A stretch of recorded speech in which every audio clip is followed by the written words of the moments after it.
okay, there's breaking news like you were pointing out.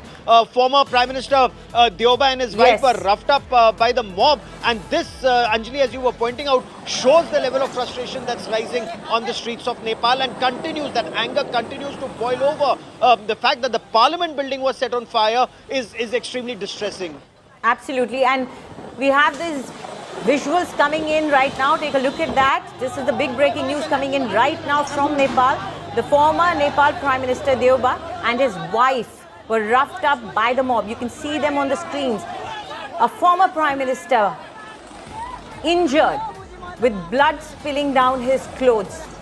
He has been a 4-time Nepalese Prime Minister and his wife is also a serving minister.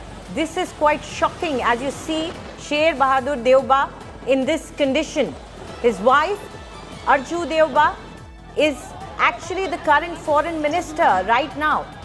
So what we are seeing on the screens is the anger that has now resulted in physical injuries to the people who belong to the political class. You know, Gaurav, the problem is that the political class has enjoyed almost a sense of royalty in Nepal for a very long time, you know, and they've enjoyed the power, they've enjoyed the money as well.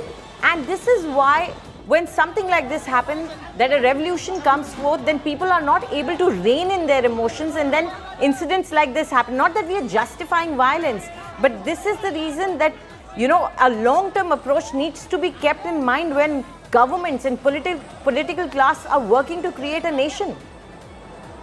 That was the entire effort, you know, when after monarchy there was a transition to democracy in Nepal, that they're able to bring together a constitution that will give equal rights to all.